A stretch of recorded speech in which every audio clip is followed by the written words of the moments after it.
Halo? Ya Romo, dengar Romo. Apakah sudah kelihatan? Sudah. Aduh, minta maaf. Ya. Jadi jadi hari ini kita berbicara tentang kesucian Maria, ya, sebagai model kesucian kita. Apakah kedengaran? Kedengaran Romo. Jelas. Oke. Dengar. Jadi berbicara tentang kesucian itu tidak lain bahwa kita berbicara tentang kehidupan ilahi atau ciri ilahi dalam kehidupan seseorang. Kehidupan abadi. Kehidupan ilahi itu kita terima dari Tuhan Yesus melalui pembaptisan. Jadi sesungguhnya kesucian itu hanya milik Allah. Tetapi berkat pembaptisan yang kita terima, kita mengambil bagian dalam kehidupan ilahi itu, dan ya akhirnya kita juga memperoleh kesucian itu. Keibuan rohani Maria atas kita bersifat tetap dan utuh berdasarkan keibuannya atas Kristus, putranya. Apa yang mau dikatakan di sini bahwa sama seperti Maria itu berperan dalam kehidupan Yesus, mengandung, melahirkan, membesarkan. Demikian pun kepada kita sebagai ibu rohani, Maria menjalankan peran yang sama. Itulah yang dikatakan bahwa keibuan rohani Maria itu bersifat tetap dan utuh. Artinya bahwa tidak setengah-setengah, tidak berkurang. Jadi sama saja bahwa dia memperlakukan kita sama seperti dia memperlakukan Kristus. Hal ini kita melihatnya secara jelas dalam peristiwa penjelmaan. Disitulah Bunda Maria juga menjadi bunda kita. Bahwa dalam penjelmaan itu Maria melahirkan Kristus. Demikian pun kepada kita, Maria juga melahirkan kita. Dia tidak mungkin tetap menjadi bunda Allah secara jasmani tanpa secara rohani menjadi bunda umat manusia. Jadi dua-duanya itu berjalan bersama-sama. Dia sebagai bunda Allah, tetapi juga sebagai bunda rohani untuk umat manusia. Dalam hal ini adalah orang-orang yang percaya kepada putranya. Nanti kita akan lihat ya bahwa Montfort mengatakan begini, tidak mungkin Maria hanya melahirkan kepala, tetapi juga ia melahirkan anggota-anggota. Dan kita percaya bahwa Yesus adalah kepala kita dan kita adalah anggota-anggotanya. Sama seperti ya pokok anggur itu. Ya, Yesus adalah pokok anggur dan kita adalah ranting-rantingnya. Jadi Maria bukan hanya melahirkan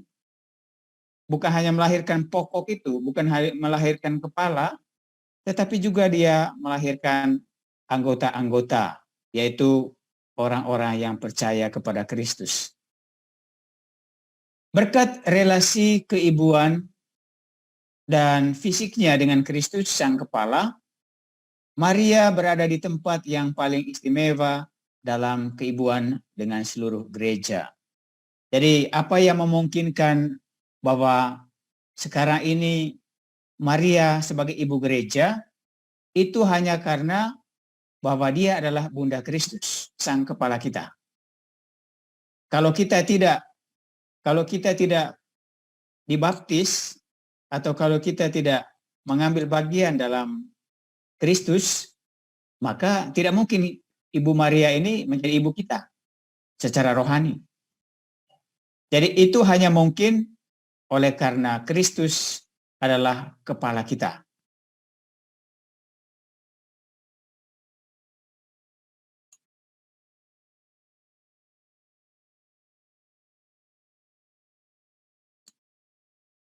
Nah, kita melihat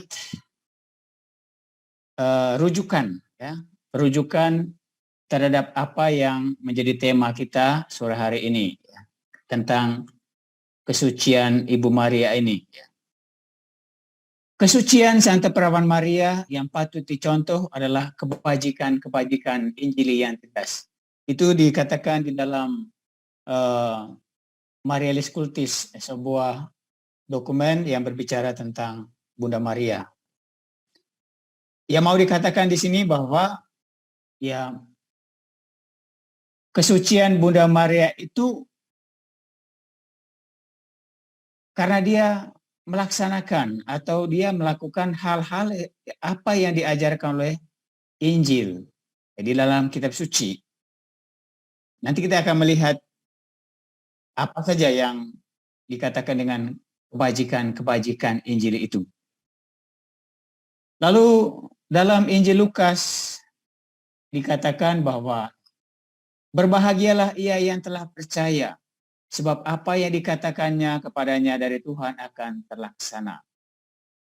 Nah, kita melihat bahwa Maria seluruh hidupnya itu percaya kepada sabda Allah.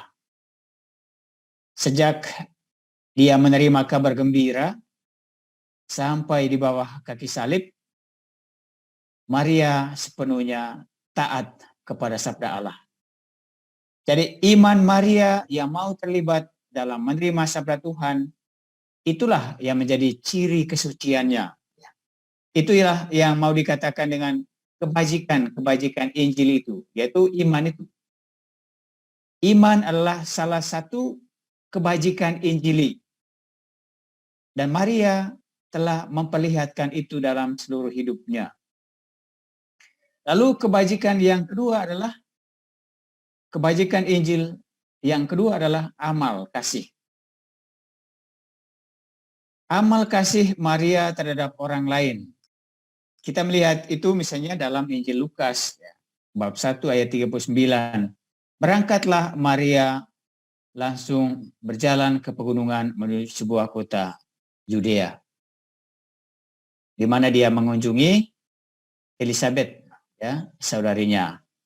Jadi itu adalah ungkapan perhatian, ungkapan kasih sayang, ungkapan cinta Bunda Maria terhadap orang lain. Dalam hal ini adalah Elizabeth.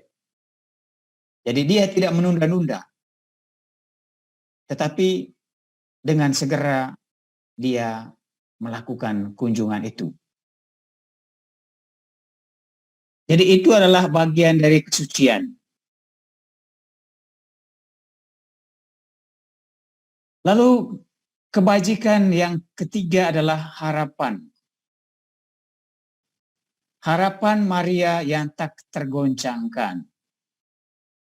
Kita melihat itu misalnya dalam Yohanes bab 2 ayat 5. Apa yang dikatakan kepadamu, buatlah itu. Jadi dengan pernyataan ini, Maria mengungkapkan bahwa dengan melakukan apa yang dikatakan oleh Yesus, dalam konteks ini adalah pesta perkawinan di Kana itu, di mana ya mereka kekurangan anggur, lalu Maria melihat bahwa ada situasi yang kurang di sana, maka dia mengatakan kepada pelayan-pelayan itu bahwa ya apa yang dikatakan kepadamu buatlah itu. Ya, ketika dia menyampaikan itu kepada Yesus bahwa mereka kekurangan anggur, lalu kepada pelayan-pelayan yang ada di dapur juga Maria mengatakan, kamu melakukan saja apa yang dikatakan oleh Yesus, nanti kamu lakukan saja. Nah, pernyataan ini adalah ungkapan harapan Maria. harapan yang tidak tergoncangkan. Jadi itu adalah bagian dari kebajikan Maria yang merupakan ciri dari kesucian hidupnya, bahwa dia mempunyai harapan yang tak tergoyangkan. Lalu kebajikan yang lain adalah kerendahan hati yang mendalam. Nah, itu kita melihatnya dalam Injil Lukas bab 1 ayat 47 itu ya. Hatiku bergembira sebab Allah juru selamatku, sebab ia telah memperhatikan kerendahan hambanya. Jadi keutamaan Maria yang patut dicontohi adalah kerendahan hatinya. Bagaimana dia kemudian dipilih oleh Allah oleh karena dia memiliki keutamaan ini, bahwa dia mempunyai kerendahan hati di hadapan Allah. Dia menempatkan dirinya di hadapan Allah sebagai seorang hamba. Maka di bagian Injil Lukas itu di bab yang sama, ya kita melihat di situ bahwa ya dia mengatakan, aku ini adalah hamba Tuhan, terjadilah padaku menurut perkataanmu itu. Jadi itu adalah ungkapan kerendahan hati Maria. Dan kerendahan hati ini adalah sebuah ciri keutamaan hidup. Sebuah ciri kesucian hidup. Orang yang suci itulah, orang yang rendah hati itulah orang yang suci. Lalu kebajikan Injili yang lain adalah kebijaksanaan. Maria mempunyai kebijaksanaan di dalam dirinya. Kita melihat dalam Injil Lukas, bab 2 ayat 19 itu dikatakan begini, Maria menyimpan segala perkara itu di dalam hatinya dan merenungkannya. Itu adalah ciri seorang yang memiliki kebijaksanaan. Dia tidak bertindak secara serampangan. Dia selalu memberikan waktu untuk merenungkan, untuk memikirkan, untuk mempertimbangkan segala sesuatu sebelum dia menyampaikan atau sebelum dia melakukan sesuatu, dia selalu merenungkan itu atau memberikan waktu untuk mempertimbangkan apa yang harus dilakukan, apa yang harus dikatakan. Itulah ciri seorang yang bijaksana. Dan orang yang bijaksana itu juga adalah orang yang suci. Ciri seorang yang suci itu adalah dia mempunyai kebijaksanaan.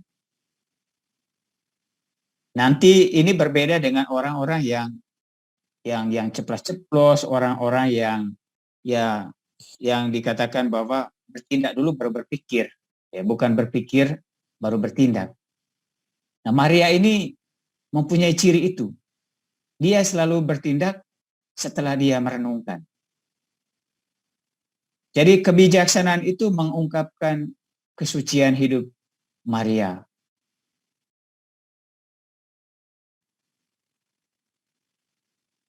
Lalu ciri yang lain dari kesucian Maria adalah kekuatannya penuh keberanian. Suatu pedang akan menembus jiwamu sendiri. Jadi Maria ini seorang yang punya keberanian. Orang yang punya orang yang hatinya kuat. Di mana meskipun dia harus menghadapi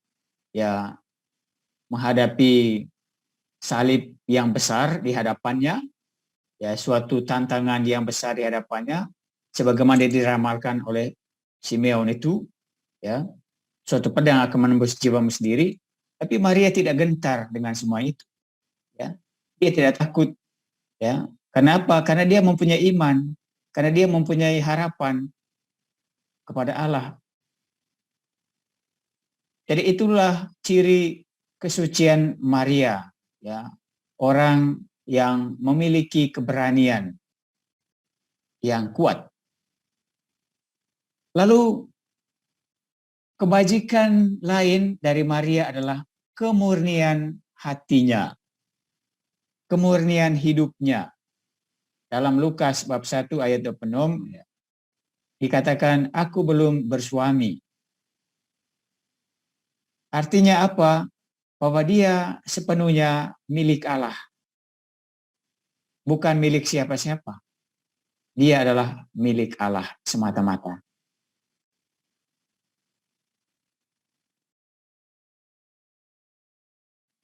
Nah, itu yang dikatakan dalam kitab suci tentang kesucian Bunda Maria yang patut menjadi model bagi kesucian hidup kita. Lalu kita melihat apa yang dikatakan oleh Santo Montfort. Dalam Bakti Sejati nomor 43 dikatakan demikian. Kalau bakti kepada perawan suci perlu untuk semua orang, kendati pun hanya untuk mengusahakan keselamatan mereka, dengan alasan yang lebih banyak lagi, hal ini akan berlaku bagi mereka yang terpanggil kepada suatu kesempurnaan khusus. Saya tidak percaya bahwa seorang dapat memperoleh persatuan yang mesra dengan Tuhan dan kesetiaan yang sempurna kepada Roh Kudus apabila ia tidak berhubungan secara sungguh-sungguh dengan perawan tersuci dan bergantung sepenuhnya pada wanita ini. Nah, apa yang mau dikatakan oleh Santo Montfort ini adalah bahwa dia sangat yakin dan percaya orang menjadi suci, ya, termasuk kita ini, tidak bisa terlepas dari hubungan dengan perawan Maria. Santo Montfort mengundang semua orang, termasuk kita ini, ya, untuk mengusahakan kesucian hidup dengan apa? Dengan mengadakan hubungan yang khusus dengan Bunda Maria ini. Makanya ya, kenapa kita sekarang ini mengadakan tutus tuus seperti ini? Ya dalam rangka itu tadi, dalam rangka untuk mencapai kesucian hidup. Ya sama seperti Bunda Maria. Dan kesucian hidup ini menurut Montfort ya tidak dapat kita memperolehnya kalau kita tidak berhubungan dengan sungguh-sungguh dengan perawan Maria.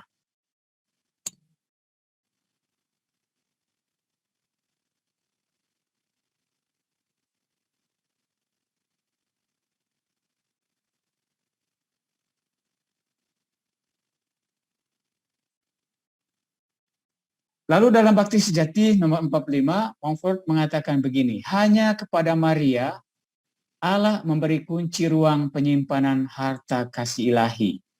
Juga hanya Maria yang diberikan kuasa untuk memasuki jalan kesempurnaan yang paling mulia dan tersembunyi dan membawa orang-orang sampai ke sana.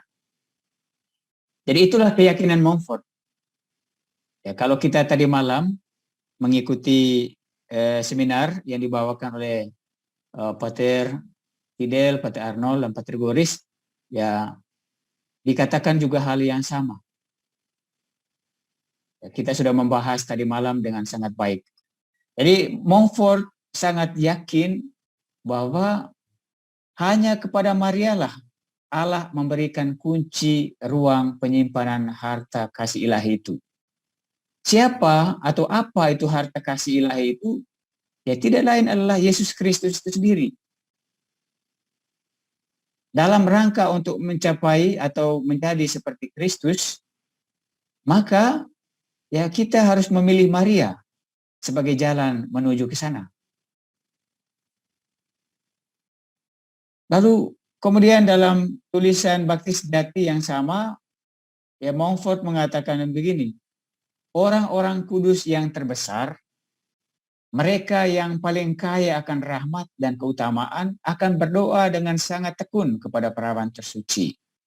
Mereka selalu melihat Maria sebagai contoh yang sempurna yang harus mereka ikuti dan sebagai penopang yang berkuasa yang akan membantu mereka. Jadi semua orang kudus di dalam gereja memperoleh atau mencapai kekudusan hidup mereka tidak pernah terpisah dari peran Bunda Maria. Oleh karena itulah Montfort mengundang kita juga untuk mengadakan atau untuk berrelasi secara khusus dan sungguh-sungguh dengan Bunda Maria agar kita juga memperoleh atau mencapai tahap kesucian hidup sebagaimana orang-orang kudus di dalam gereja itu.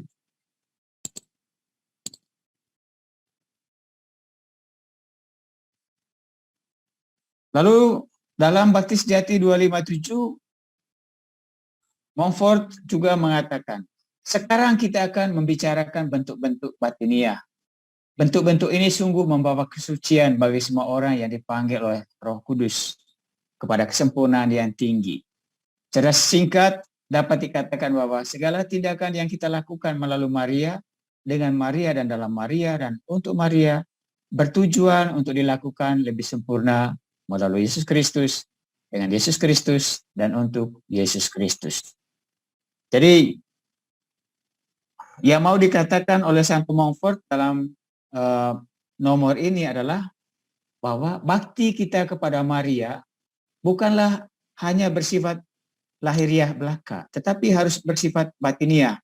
Apa yang mau dikatakan adalah bahwa kita berdevosi kepada Maria haruslah dengan tekun, dengan total, dengan murni, dengan sungguh-sungguh, dan dihayati dalam hidup sehari-hari.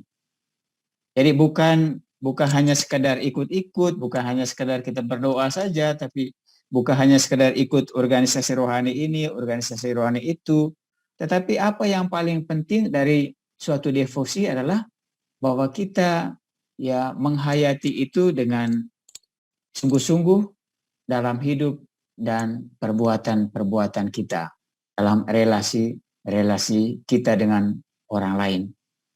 Artinya bahwa kesucian hidup seseorang itu bukan karena dia banyak berdoa, bukan karena dia banyak mengikuti misa, bukan karena dia banyak mengikuti kegiatan rohani, tidak. Tetapi kesucian hidup seseorang itu terungkapkan secara jelas dalam perilaku hidup, dalam sikap, dalam tindakan, dalam cara berelasi, dalam cara berkomunikasi dengan orang-orang di sekitarnya.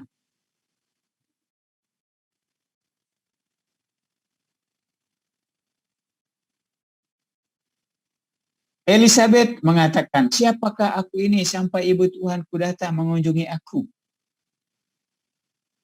Jadi berhadapan dengan kesucian Maria, Elizabeth merasa tidak layak untuk menerima dia. Karena apa? Karena dia melihat saudaranya ini bukan orang biasa, tetapi dia memiliki Tuhan di dalam dirinya, bahwa dia memiliki Yesus di dalam dirinya. Maka bukan lagi Maria yang dia hadapi, tetapi sesungguhnya ada Tuhan yang dibawa oleh Maria kepada Elizabeth itu. Maka Elizabeth merasa tidak pantas berjumpa dengan Bunda Maria. Siapakah aku ini sampai ibu Tuhanku datang mengunjungi aku? Nah, saudara-saudari, ibu bapak, jadi Montfort menunjukkan betapa orang kudus yang paling besar selalu menjadikan Maria sebagai contoh kesucian. Karena Maria menjadi manusia yang paling suci. Jadi itulah mengapa kita diundang oleh Santo Montfort juga untuk melakukan hal yang sama. Diundang untuk melakukan seperti apa yang telah dilakukan oleh orang-orang kudus di dalam gereja. Nah, yang kita perlu ketahui bahwa apa sih ukuran kesucian Maria?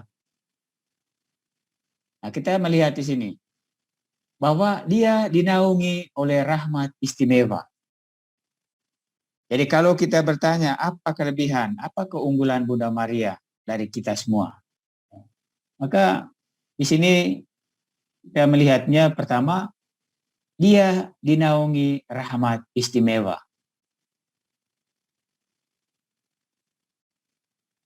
Lalu rahmat istimewa itu tidak lain adalah bahwa ia menjadi ibu Tuhan.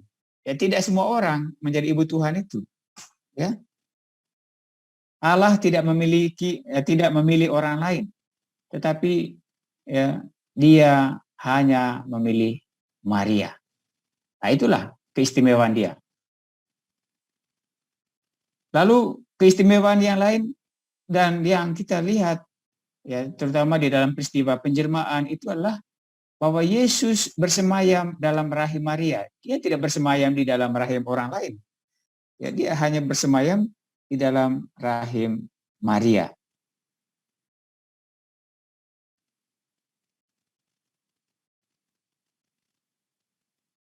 Nah, kita melihat sarana-sarana kesucian Maria. Pertama, imannya. Ya, sama seperti yang sudah dijelaskan tadi. Ya. Apa yang membuat Maria itu menjadi suci? Pertama, imannya. Dia menerima sabda Allah. Yang kedua, amal kasih. Dia dikatakan suci, hidupnya itu suci, ya karena dia memiliki kasih di dalam dirinya. Lalu harapannya. Dia mempunyai pengharapan akan Allah. Pengharapan yang tidak setengah-setengah, tetapi seluruhnya, sepenuhnya, sepanjang hidupnya, dia hanya berharap kepada Allah. Jadi itulah ya sarana-sarana atau itulah yang memungkinkan Maria itu menjadi suci, yang menjadi model dalam kehidupan beriman. Lalu kemudian ya ini hanya mengulangi lagi yang tadi itu, kerendahan hati yang mendalam, ya. Kemudian dia mempunyai kebijaksanaan, lalu dia mempunyai keberanian, ya, dalam menghadapi salib-salib hidupnya, lalu dia mempunyai kemurnian hatinya. Jadi itu semua yang memungkinkan Bunda Maria itu mempunyai kesucian hidup. Kita mungkin dalam arti tertentu tidak akan mengalami seperti yang dialami oleh Maria. Tetapi proses kesucian kita tetap memiliki panggilan yang sama, yakni memiliki Yesus dan mengundang Yesus datang untuk tinggal dalam hati kita. Kesadaran supaya Yesus tinggal dalam hati kita sebetulnya mendorong kita untuk mewaspadai dosa dan tidak membiarkan diri kita ternoda. Tidak mungkin seorang membiarkan rumahnya kotor jika orang menginap di rumahnya adalah orang yang paling istimewa. Jadi apa yang mau dikatakan bahwa ya kita pun dipanggil kepada kesucian yang sama dan kita melihat bahwa Maria adalah model dan teladan dalam kehidupan kita. Saya kira itu saja yang bisa saya sampaikan pada kesempatan ini. Ya, semoga kita dibantu untuk bertumbuh dalam kesucian hidup dengan ya terus berdevosi, dengan terus melakukan doa-doa bersama Bunda Maria. Mudah-mudahan kita dibantu untuk mencapai pertumbuhan kekudusan yang penuh. Sekian dan terima kasih.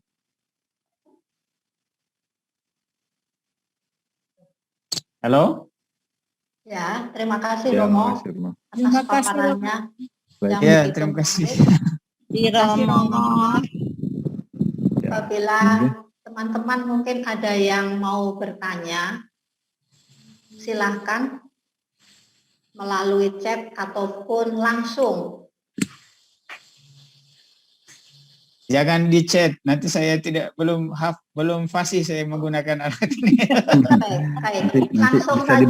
dibantu. Langsung saja. Nanti dibantu oleh Pak Andre atau Pak Erwin. Tapi silakan kalau teman-teman mau mungkin ada pertanyaan-pertanyaan. Iya, iya.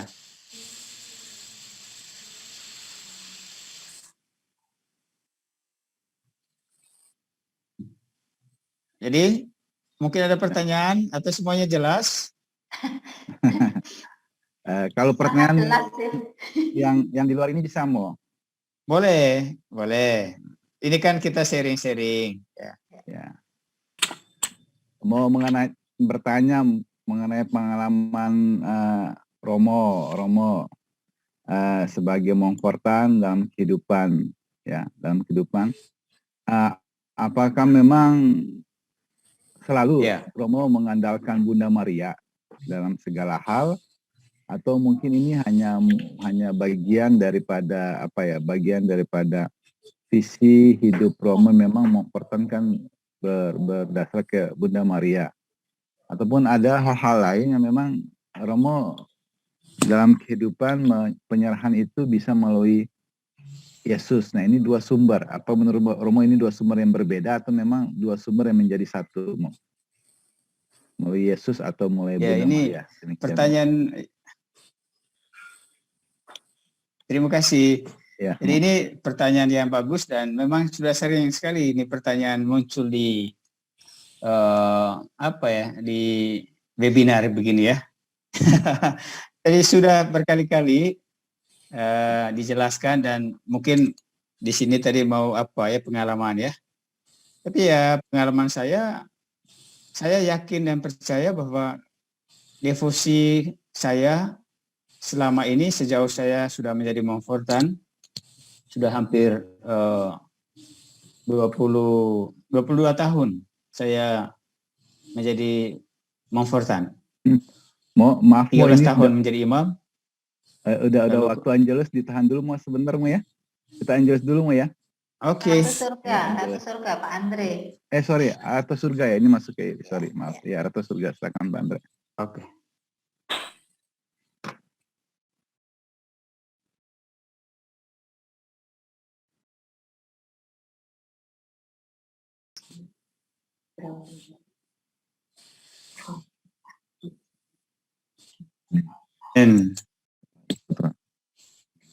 Amin.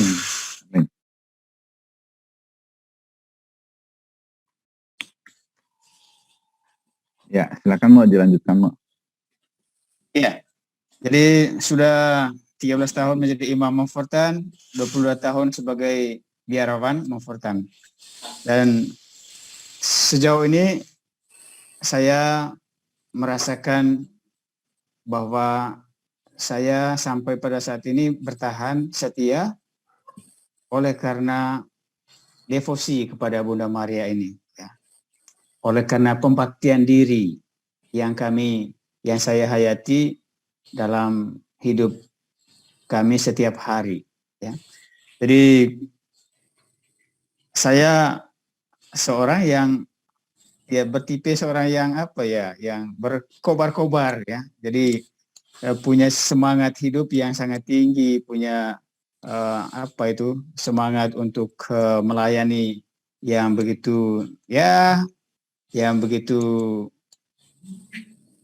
tinggi ya.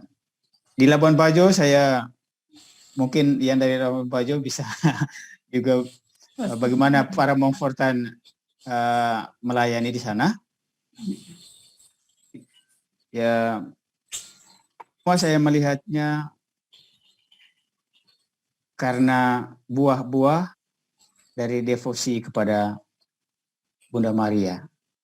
Nah, kalau dikatakan tadi bahwa apakah dua sumber, tidak. Jadi kita punya sumber satu saja, bahwa Yesus Kristus.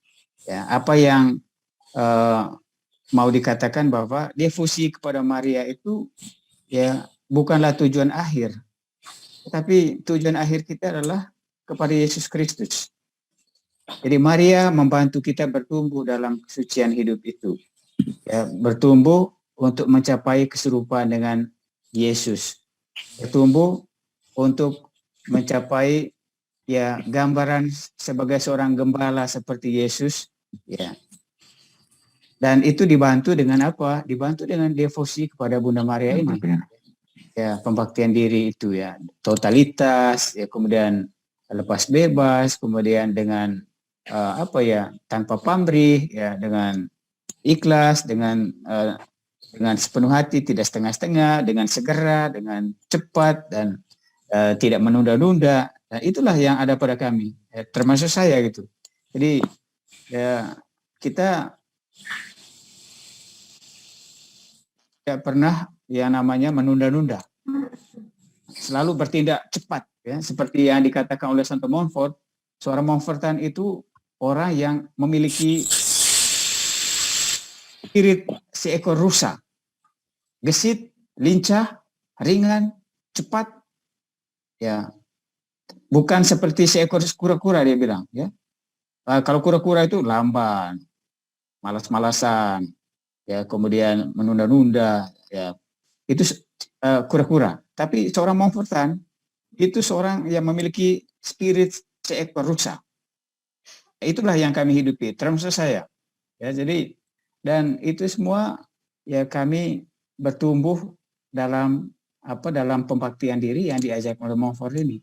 Jadi apa yang mau dikatakan bahwa keutamaan yang ada pada Yesus, yang gesit, yang lincah, yang bertindak segera, itu juga hidup di dalam diri saya.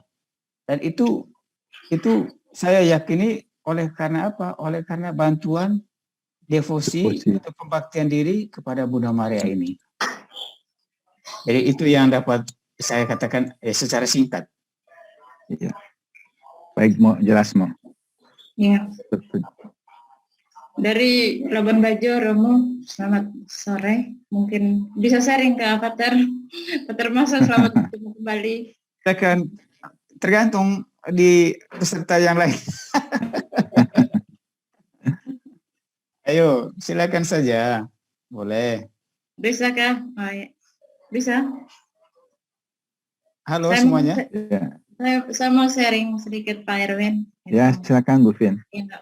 Ada 7 tadi ciri-ciri untuk memperoleh kesucian yang dijalankan oleh Maria, dan itu menjadi model bagi kita. Jadi saya sharing saja. Nah, kami ini Legio Maria, di mana yang setiap harinya harus taat menjalankan, halo, dengar? Ya. Ya, harus taat menjalankan doa Rosario 5 peristiwa. Harus lalu misalnya ada tugas-tugas lain lagi harus itu dilaksanakan. Yang menjadi sharing saya, mungkin untuk menjalankan itu bisa saat menjalankannya setiap hari. Tetapi dalam pelaksanaannya, ketika kita berdoa, kita tidak sungguh-sungguh. Misalnya berdoa Bapa Kami, Salam Maria, akan banyak itu Salam Maria atau sampai 50 kali. Terkadang pikiran ada di situ, ada di sana, ada di apa, tapi tetap mulut mengucapkan Salam Maria. Nah, apakah ini bisa mencapai kesucian? Tidak, kalau doanya seperti ini. Ini pengalaman pribadi saya, Pater. Jadi terus terang, ya taat sih taat, tetapi itu tidak mampu untuk mengendalikan seluruh pikiran dan kejiwaan itu fokus kepada misalnya peristiwa sedih tadi, fokus kepada penderitaan Tuhan. Tidak bisa. Jadi apakah ini bisa mencapai kesucian pribadi atau bagaimana ini? Terima kasih Pater, selamat sore. Baik, terima kasih. Apakah saya harus menjelaskannya atau teman-teman lain yang mungkin membagikan pengalamannya?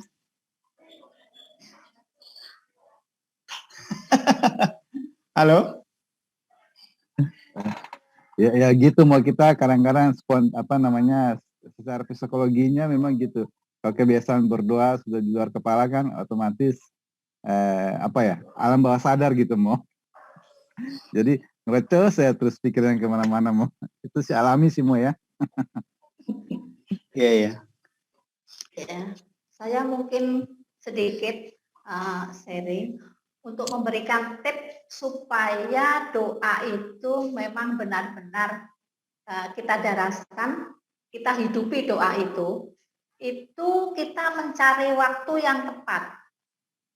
Jadi pada saat kita memang memerlukan waktu untuk berdoa. Misalkan pagi hari sebelum kita melakukan aktivitas itu bangun, kita merapikan diri, kemudian kita doa. Itu biasanya, itu kalau saya ya, saya pribadi, itu biasanya seperti itu.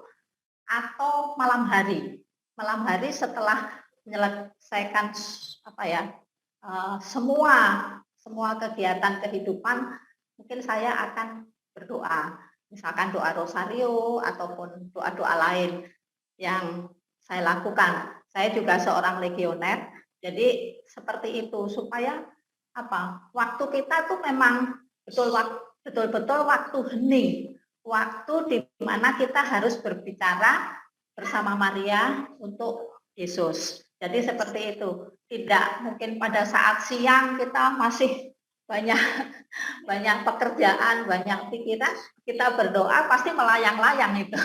Pasti pikiran kemana, apalagi kalau mungkin yang putra-putrinya masih kecil-kecil, wah udah ribet itu, ngurus sekolah dan segala macam. Itu memang agak sulit, tapi kalau kita bisa memilih waktu yang tepat pada saat-saat kita harus hening, harus berdoa, mungkin seperti itu. Itu sih sharing. Tapi kalau masalah kemana-mana itu juga saya alami. Terus kejenuhan berdoa itu juga saya alami. Saya manusia biasa terdiri dari daging, pastinya itu ingin mencapai kesucian, tetapi halangannya pasti banyak banget. Itu aja sih dari saya. Terima kasih Ibu. Jadi kalau saya persoalannya kan dibilangin 5 peristiwa ini kan banyak ya. Terkadang diberi misalnya pagi gitu 2 peristiwa, sore, siang dan sebagainya, ya tergantung waktu kita dan kepadatan aktivitas kita juga. Atau kan masing-masing kita kan berbeda gitu, tingkat aktivitasnya mungkin berbeda. Jadi sebagai seorang legioner tentu kita dikejar. Maksudnya kita harus bisa setiap hari itu 5 peristiwa. Ya sementara kemampuan dan aktivitas kita juga kan banyak begitu. Belum dengan kegiatan-kegiatan yang lain, misalnya pergi latih kor, pergi di sini, pergi di situ. Jadi bagi-bagi waktu, misa pagi dan sebagainya, urus keluarga. Tentu saja ya saya pribadi ya, mungkin mudah-mudahan ini hanya berlaku untuk pribadi saya saja yang berdoa peristiwanya seperti itu, tidak berlaku untuk semua teman-teman. Jadi terkadang sementara berdoa juga, padahal saya tadi belum kerja ini, jadi tiba-tiba tutup lagi doanya, harus ke sana. Jadi apakah bentuk doa seperti ini bisa tidak untuk mencapai kesucian ini? Ya itu tadi pertanyaannya ya. Jadi terima kasih untuk jawaban Ibu. Jadi harus bisa mengambil waktu yang tenang untuk berdoa. Terima kasih. Mudah-mudahan bisa diikuti. Yang penting jangan terus-terus saja gitu.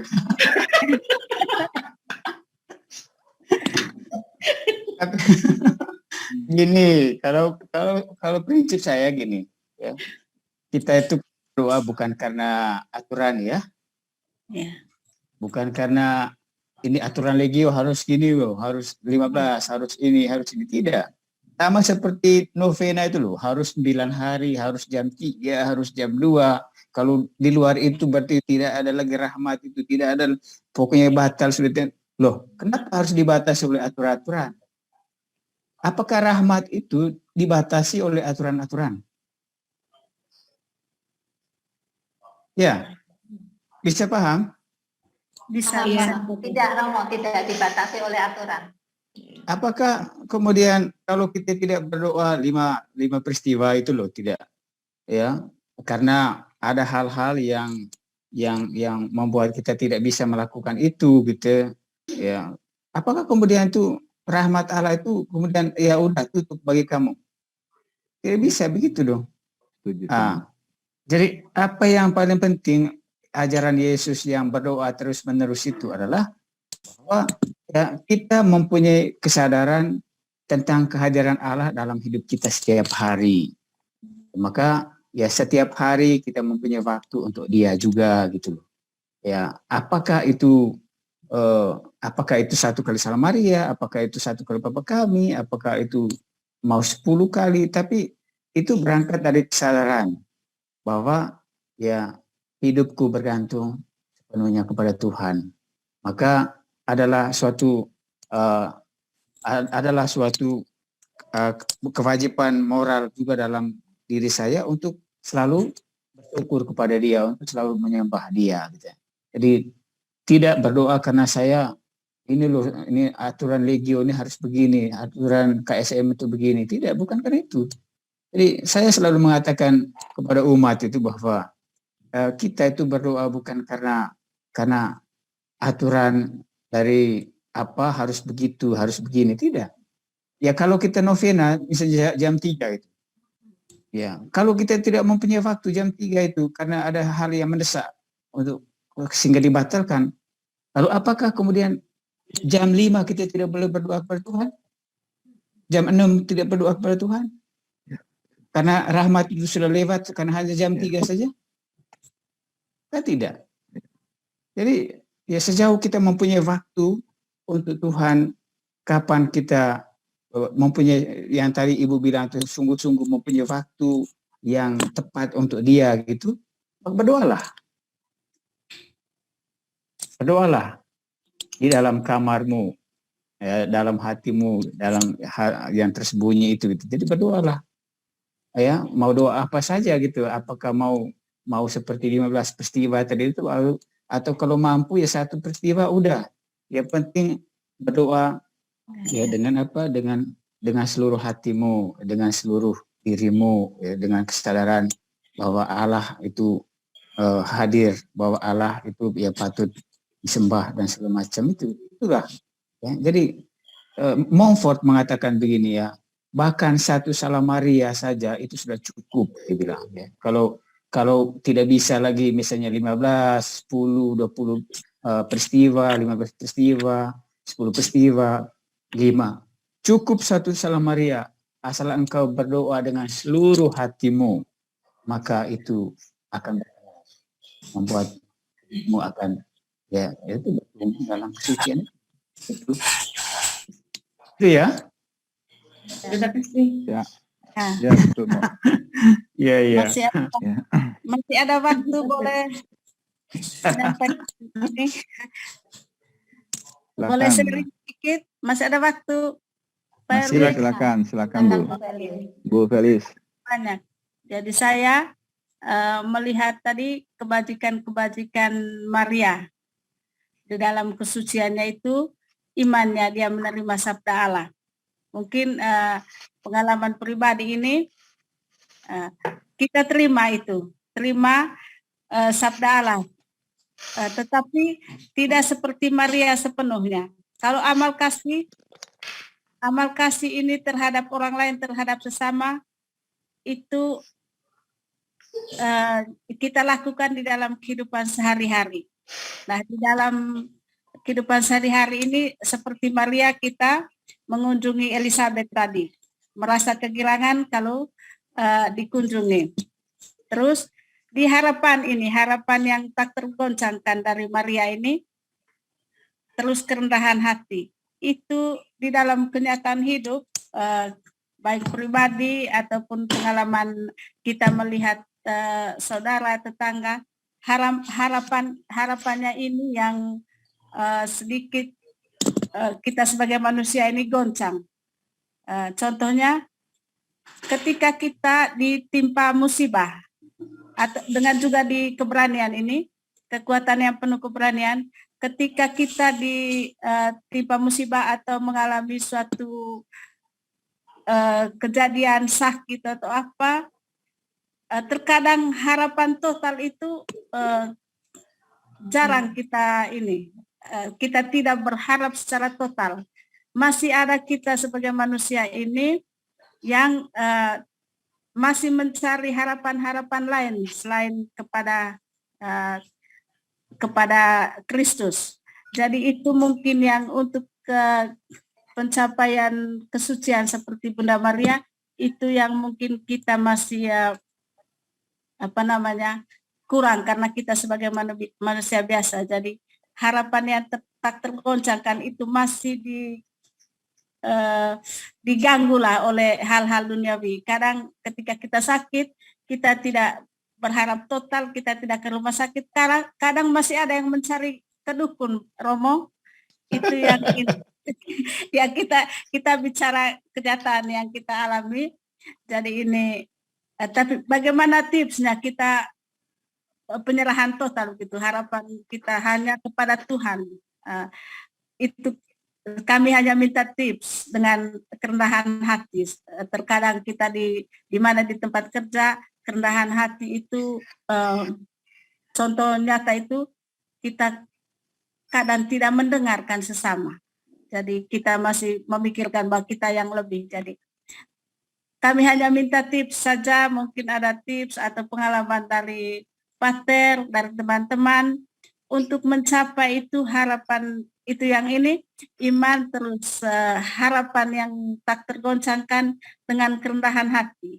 Mungkin yang lain amal kasih masih kita buat, terus ini kebijaksanaan itu mungkin masih kita, walaupun kita kadang salah mengambil keputusan, dengan kekuatan yang dan keberanian, yang penuh keberanian. Itu mungkin ada tips bagaimana kita ini untuk paling tidak mencapai, bukan menyamai, tapi mencapai sedikit kesucian diri. Terima kasih.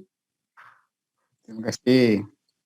Silakan Bapak-bapak, Ibu-ibu yang mungkin mau sharing, menanggapi atau berbagi. Halo? Ya, Romo. Silakan Bapak Ibu untuk menanggapi Bu Feli bagaimana menjadikan kesucian diri meskipun tidak 100%, tidak sesempurna seperti Bunda Maria. Silakan. Mungkin saya bisa ini sedikit, bisa? Silakan Bu. Oh ya, baik. Yang pertama tadi ketika kita mengalami kegoncangan batin, ketika kita ditimpa sakit, ya dalam hal ini kita tidak bisa menyerahkan diri secara total, tetapi kita mencari kekuatan lain. Saya mungkin bisa bagi sedikit pengalaman. Jadi rasanya bukan pengalaman, ya tips. Tadi itu kan minta tips. Dalam hal ini tentu kita sebagai seorang Kristen, apalagi kita bukan hanya Kristen biasa, Katolik biasa, tetapi kita sudah tergolong orang-orang pilihan dan orang-orang yang dipanggil. Kita ini orang terpanggil, jadi kita tidak mungkin masuk di dalam suatu kelompok seperti ini kalau kita tidak dipanggil. Itu yang pertama, kita harus yakin itu bahwa kita sudah terpanggil dan dipilih, berarti kita adalah orang-orang yang istimewa, biar tidak seperti Bunda Maria sekali. Yang pertama, jadi kita harus sadari itu, sehingga bagi kita tidak ada ruang lagi tempat lain jika kita mengalami situasi kegoncangan di dalam keluarga. Itu bagi saya, karena yakinlah, karena tidak semua orang dipilih atau dipanggil untuk menjadi seperti kita ini yang setiap saat itu selalu berkomunikasi dengan Allah. Walaupun begitu banyak pekerjaan, tugas dan sebagainya tumpang tindih, tetapi kita tetap fokus. Kita tetap fokus kepada Tuhan, walaupun hanya seperti yang disampaikan oleh Pater Marcel tadi, biar hanya 1 kali Salam Maria saja. Tapi itu sudah merupakan komitmen kita. Jadi oleh sebab itu, sebagai orang-orang yang terpanggil dan terpilih, tentu untuk mengarah kepada hal-hal yang lain ketika kita ditimpa musibah, itu saya rasa tidak ada ruang. Itu dari saya pribadi. Terima kasih Ibu Feli. Terima kasih. Terima kasih banyak. mungkin ada yang lain. Ya, Silakan, mungkin Bapak Fatir bisa Boleh. tambah. Boleh saya tambahin sedikit, Mo? Ya, terima kasih. Mengenai jalan kepada kesucian. Bahwasannya pola pikir saya, entah itu benar apa enggak, mau tolong dikoreksi. Awal mula kan sebenarnya kita semuanya tidak suci. Kita lahir pun karena bukan kesucian. Tapi kita perlu proses untuk berjalan kepada kesucian itu sendiri. Ya. Ini suatu proses. Kita analogikan seperti ini.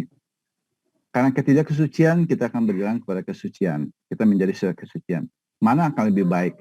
Kita butuh proses. Walaupun kita tidak akan pernah sampai kepada kesucian, tapi proses perjalanan hidup kita menuju kepada kesucian.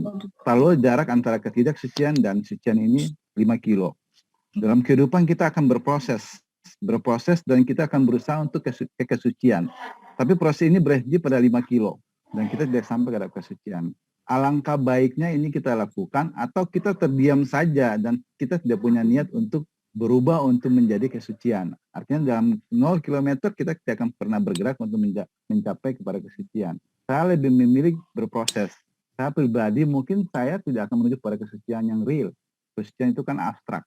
Tapi saya sebagai orang Katolik saya akan berusaha untuk menjalankan kehidupan saya berproses untuk menuju kesucian. Entah dalam umur sekian saya harus dipanggil, saya tidak mencapai kesucian, tapi minimal saya sudah mencapai titik 5 kilo. Dan mungkin Tuhan akan melihat itu, bahwa hidup saya berproses dan saya menuju ke situ. Artinya seperti itu. Dan saya berpikir saya tidak ego untuk menjadi seorang yang hebat, untuk menjadi seorang Montfortan yang harus suci seperti Bunda Maria. Mungkin enggak. Saya punya devosi juga di tempat lain selain di Montfortan. Saya punya 2 harian yang tersendiri, itu akan saya lakukan. Karena seperti Romo katakan itu kan semuanya itu menuju ke satu, ke atas. Devosi apa yang kita lakukan itu adalah baik. Nah bagi pribadi saya sih masalah kesucian diri itu ya jalankan saja aja. Jalankan saja aja, yang penting kita punya niat untuk mencapai kilometer itu kepada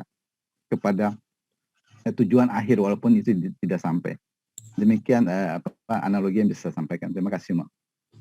Terima kasih. Terima kasih, Pak Erwin. Terima kasih. Baik, terima kasih. Bisa saya tambahkan ya? Iya, Pak Pak. Terima kasih. Baik, jadi begini. Yang Ibu tadi yang bertanya ya dari Labang Hijau, Ibu Felicitas ya. Jadi Ya, kita ini masih manusia ya. Jadi kita ini bukan malaikat, ya, bukan Bunda Maria gitu. Jadi artinya kita ini selalu dalam perjalanan. Nah, mengapa kita sekarang ini kan ikut kegiatan seperti ini dalam rangka untuk bertumbuh itu gitu ya. Dalam rangka untuk bertumbuh. Ya mungkin tidak cepat, mungkin agak lambat gitu, tapi bahwa ada pertumbuhan, ya. Ada perkembangan, ada kemajuan, dan dalam perjalanan itu ya tidak selalu mulus gitu, tidak selalu seperti apa yang kita harapkan gitu ya, bahwa ada kelesuan, ada kadang-kadang bahkan kekeliruan, ada juga kesesatan dalam tanda kutip, ya itulah manusia, ya itulah kita gitu ya. Tapi apa yang paling penting adalah bahwa kita selalu ada usaha untuk bertobat, untuk kembali, untuk menyadari bahwa oh saya membuat kekeliruan, oh saya harus kembali. Nah, itulah intinya, harus ada pertobatan terus-menerus, ada penyangkalan diri, harus ada kembali lagi ke jalan yang seharusnya gitu ya. Ya. Tapi kalau jatuh, kalau keliru terus, gitu terus ya susah gitu. Jadi ya itulah, kita ini masih berjalan. Kata Bapak tadi, Bapak Erwin ya, kita ini berproses. Jadi tidak begini loh, tidak karena ini harus seperti ini, harus seperti Bunda Maria. Iya, mungkin suatu saat seperti itu, tapi ikuti saja gitu, berjalan saja maksimal yang dapat kita lakukan dengan sepenuh hati gitu ya. Jadi, begitu ya. Jadi kita semua dalam perjalanan. Lalu kemudian Pak Erwin tadi bahwa yang namanya kesucian hidup itu bukan soal itu tadi, bukan soal bukan hanya soal doa-doa, bukan hanya soal ikut kegiatan, itu lahiriah semua itu ya, itu lahiriah. Nah, yang paling penting kesucian batiniah itu adalah kesucian yang dihayati dalam hidup sehari-hari gitu ya. Karena apa yang kita doakan, apa yang kita dapat dari kegiatan-kegiatan rohani itu dalam doa, kitab suci, ekaristi, itu harus diekspresikan, harus diungkapkan dalam kehidupan real, nyata, dalam relasi dengan orang lain. Bukan yang siapa-siapa, harus, karena kita ini hidup dengan orang lain. Ya, itu diungkapkan. Itu dalam apa? Dalam sikap kita terhadap orang lain itu gimana? Apakah kita orang yang rendah hati terhadap orang lain? Apakah kita itu seorang yang ramah terhadap sesama? Apakah kita itu punya belas kasih terhadap sesama? Apakah kita itu punya kebijaksanaan seperti yang tadi itu? Kemudian apakah kita punya kepedulian terhadap orang lain? Apakah kita pernah menolong orang lain? Nah, ya itulah ciri bentuk konkret dari kesucian hidup. Ya, bukan banyak doa, banyak seperti orang Farisi itu kan banyak baca kitab suci, menguasai kitab Taurat, apa sebagainya. Tapi bagaimana sikap mereka terhadap orang lain? Yesus mengkritik mereka, kamu itu hanya berjalan di hal-hal lahiriah saja, tapi praktek hidupmu nol. Nah, kita jadi disadarkan oleh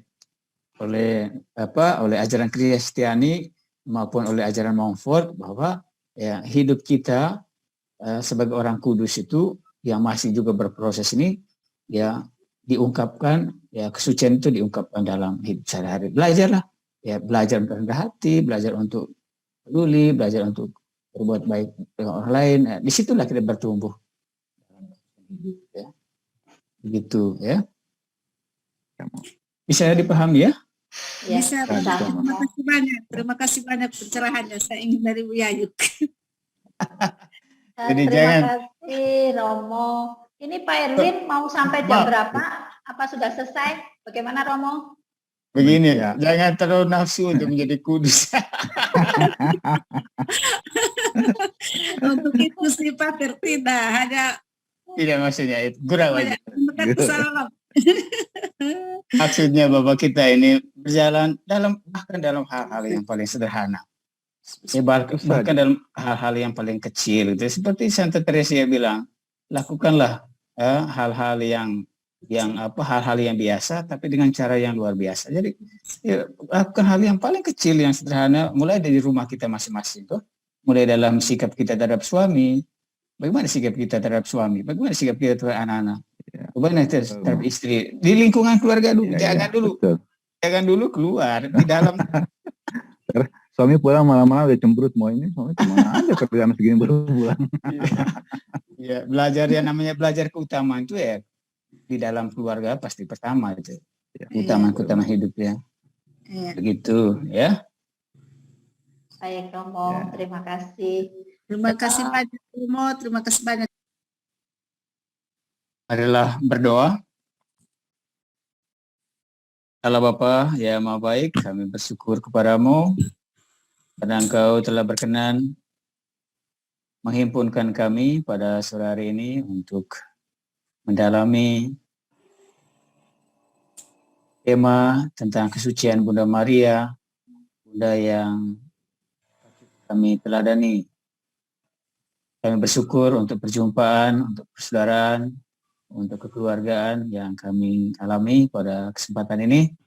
Semoga semua yang kami alami, semua apa yang kami terima dapat buat kami sungguh-sungguh bertumbuh, berkembang sebagai seorang anak-anakmu, sebagai putra-putrimu yang diharapkan mencapai keserupaan dengan Yesus Kristus putramu dengan perantaraan Bunda Maria. Saya mohon peliharalah kami senantiasa dalam hidup kami bersama seluruh harapan dan cita-cita kami, usaha dan perjuangan hidup kami, dalam keluarga kami, dalam pekerjaan kami, dalam komunitas kami. Karena itu dengan rendah hati kami mohon kepadamu, turunkanlah berkat-Mu atas saudara-saudari, Bapak Ibu yang hadir pada kesempatan ini dan juga untuk mereka yang tidak hadir, juga untuk segala pekerjaan dan harapan kami dan keluarga kami masing-masing. Tuhan bersamamu. Dan bersama rohmu. Berkat Allah yang Maha Kuasa turun atas Bapak, Ibu, Saudara-saudari, Bapa, Putra, dan Roh Kudus. Amin. Amin. Amin. Amin. Lagu penutup. Lagi penutup. Makasih Romo, Pak Roy. Romo semuanya. Sampai ketemu lagi. Sampai ketemu. Pelatih saya depan. Yo, terima Ya. kasih. Semoga Terima bisa kasih. bertemu lagi ya. Amin. Kalau dipercayakan oleh Romo Cici. Lagi Romo. Salam Minta maaf untuk kekurangan saya. Mohon maaf semuanya. Ya, bagus semua. luar biasa, Ya. Pater. Yo, salam untuk Labuan Bajo. Salam. Ya, Pater. Salam orang. Tetangga. Ayo tetangga. Saya pamit dulu ya Romo semuanya. Ya, ayo. Ayo, Silakan. semuanya. Yuk. Amin, selamat bermalam minggu ya. Semuanya.